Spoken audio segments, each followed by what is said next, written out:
right amount of exercise. Exercise का amount कितनी exercise करनी है, कितना वार्म अप करना, कितना मेन रूटीन फॉलो करना है, ये डिपेंड करता थोड़ी रिकवरी एंड लाइफस्टाइल पे। एक बंदा लेजी है, लाइफस्टाइल च बैठा रहता सारा दिन, कोई फिजिकल एक्टिविटी करता नहीं है, ਉਹਦੀ एक्सरसाइज कितनी होनी चाहिए है। एक बंदा 30 साल का, ਉਹਨੂੰ ਰੈਸਟ 8 घंटे नहीं मिलती पूरी, then exercise कितनी चाहिए है। It's the main part to make exercise planning of anybody. अगर किसी की exercise planning करनी है, then you need proper fitness counseling, जिधे which lifestyle, eating habits, biological age and medical history पता होना बहुत ज़रूरी है फिटनेस कंसल्टेंट को या उस बंदे के ट्रेनर को। अदरवाइज ਤੁਹਾਨੂੰ नहीं पता लगना you are doing proper training or you are doing over training, that will be bad in future for your progress। Muscle loss भी हो सकता है, मेटाबॉलिक रेट डाउन हो जाएगी, बॉडी फैट गेन करेगी। ਜਦੋਂ तक एक्सरसाइज करते रहोगे फिट रहोगे, ਜਦੋਂ एक्सरसाइज ਛੱਡੋਗੇ फिर वेट बढ़ जाएगा, तो ਉਹਦਾ ਕੀ फायदा। So you should know about the right amount of exercise according to your lifestyle and your body type।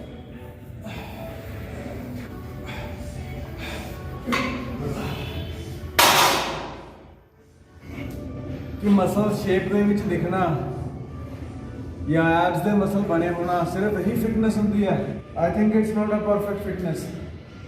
Fitness ਦਾ ਮਤਲਬ ਤੁਹਾਡੀ ਬਾਡੀ ਦਿਖਣਾ ਨਹੀਂ ਹੁੰਦਾ ਕੰਪਲੀਟਲੀ, ਤੁਹਾਡਾ ਹੈਲਦੀ ਮਾਈਂਡ, ਤੁਹਾਡੇ internal body parameters, fat percentage, bone density, ਇਹ ਚੀਜ਼ਾਂ ਵੀ ਫਿਟਨੈਸ ਦਾ ਪਾਰਟ ਹੈ।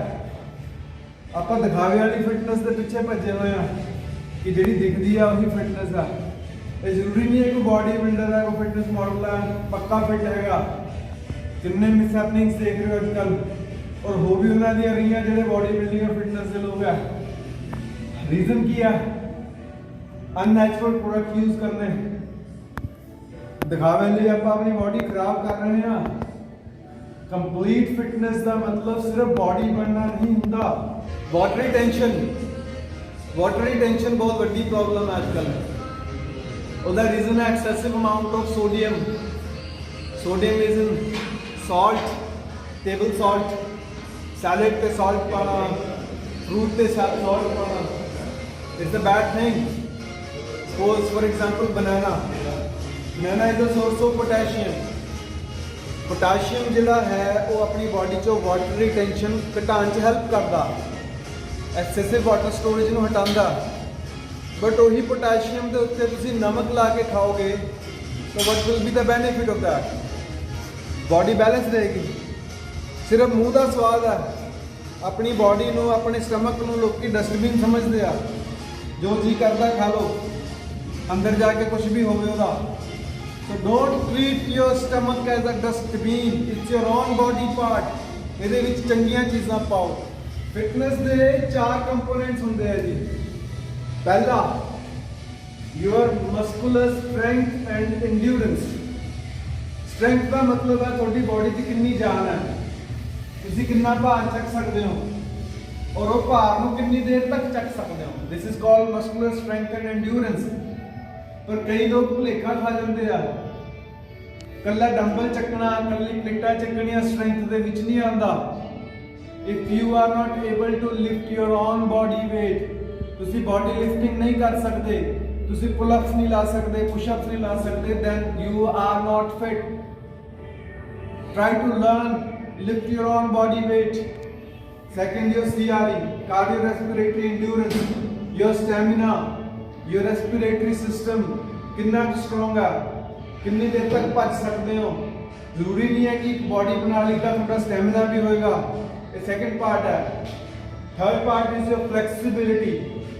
Flexibility is the main component of the fitness. नहीं तो चलो थोड़ी एक्टिविटीज ना क्रैम्प्स हो जाने, जिन्होंने पंजाबी कहते खलियां पै जानियां। You need to stretch your muscle at the full range of motion, but ये वास्ते मसल पूरे फ्लैक्सीबल होने चाहिए, थोड़ा रेंज ऑफ मोशन सही होना चाहिए एक्सरसाइज का। Fourth is your body composition, BCA कि बॉडी वेट कितना है, बॉडी की फैट कितना है, बॉडी की मसल वेट कितना है, बॉडी की बोन डेंसिटी कितनी है। And last one is your muscle size, proportionate body. Arms the size, chest the size, thighs the size, ਇਹ ਸਾਰੇ ਕੰਪੋਨੈਂਟਸ ਤੇ ਆਪਾਂ ਕੰਮ ਕਰਾਂਗੇ। ਆਪਣੇ ਆਪ ਨੂੰ ਇਹਦੇ ਵਿੱਚ ਐਡਜਸਟ ਕਰਕੇ ਦੇਖੋ ਤੁਸੀਂ ਕਿੱਥੇ ਘੱਟ ਹੋ, ਸਟਰੈਂਥ ਦੇ ਵਿੱਚ ਘੱਟ ਹੋ, ਸਟੈਮਿਨਾ 'ਚ ਘੱਟ ਹੋ, ਬੋਡੀ ਕੰਪੋਜੀਸ਼ਨ 'ਚ ਇਨਬੈਲੈਂਸ ਹੋ, ਜਾਂ ਤੁਹਾਡੀ ਬੋਡੀ ਸ਼ੇਪ ਆਪਣੀ ਹੈਗੀ। तो I have a solution। एज दो तरह की होंगी है। एक एज होंगी है ਤੁਹਾਡੀ कैलेंडर वाली एज जिस आप जनवरी फरवरी date of birth happy birthday enjoy करते हैं। दूसरी एज होंगी है ਤੁਹਾਡੀ बॉडी की एज बायोलॉजिकल एज। ये जरूरी नहीं होंगे कि एक 30 साल का बंदा वाकई 30 साल का हो, 60 साल जितना वीक हो सकता, और एक 60 साल का बंदा 30 साल के बंदे तो भी फिट हो सकता। डिपेंड करता थोड़ी फिटनेस से, थोड़ी ईटिंग हैबिट्स से, थोड़ी लाइफस्टाइल से, थोड़ी मेडिकल हिस्ट्री से। So we should focus on the biological age more than calendrical age. Listening ability, listening ability is the main part of the learning. बहुत सारे ਤੁਹਾਨੂੰ ਲੋਕ ਮਿਲਣਗੇ, ਬਹੁਤ ਸਾਰੇ ਐਕਸਪੀਰੀਐਂਸਸ ਮਿਲਣਗੇ ਜਿਨ੍ਹਾਂ ਦੇ ਫਿਟਨੈਸ ਨੂੰ ਲੈ ਕੇ, ਈਟਿੰਗਸ ਨੂੰ ਲੈ ਕੇ ਆਪਣੇ ਆਪਣੇ ਵਿਊਜ਼ ਹੋਣਗੇ, ਆਪਣੇ ਆਪਣੇ ਵਹਿਮ ਭਰਮ ਹੋਣਗੇ। But you need to listen and you need to learn, and there will be the technical way to communicate your things. It's very hard to do yourself with the argumental things. You need to present the logic behind your every explanation. So be patient and do your work. Stay with the basics. Basics ਦਾ ਮਤਲਬ ਹੈ कि कोई भी चीज़ ਨੂੰ ਉਹਦੀ original form ਦੇ ਵਿੱਚ use करो। हर एक चीज़ की अपनी क्वालिटी है, बेसिक क्वालिटी है, ਉਹਦਾ अपना टेस्ट है, ਉਹਦੇ अपने इंग्रीडिएंट्स हैं। अगर ਉਹਨੂੰ ਆਪਾਂ आर्टिफिशियल चीज़ों 'ਚ लपेट के खावांगे then it's wrong। ਤੁਸੀਂ ਕਦੇ ਦੇਖਿਓ ਸ਼ਾਮ ਨੂੰ ਸੈਰ ਕਰਦੇ ਹੋਏ ਚੌਪਾਟੀਜ਼ ਹੋ ਗਈਆਂ, ਈਟਿੰਗ ਜੁਆਇੰਟਸ ਹੋ ਗਏ, ਉੱਥੇ ਸਰੀਏ ਦੇ ਵਿੱਚ ਪਾ ਕੇ ਪਨੀਰ, ਲੈਗ ਪੀਸ ਜਾਂ ਮਸ਼ਰੂਮ ਟੰਗੇ ਹੋਣਗੇ ਮਸਾਲਿਆਂ ਦਾ ਲੇਪ ਲਾ ਕੇ। Do you think it's natural? You need to have everything, but in the limit, not in the excessive way। हर एक चीज़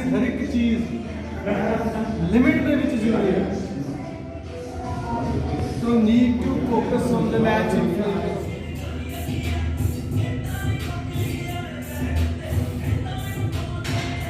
Basic exercise for the biceps muscle।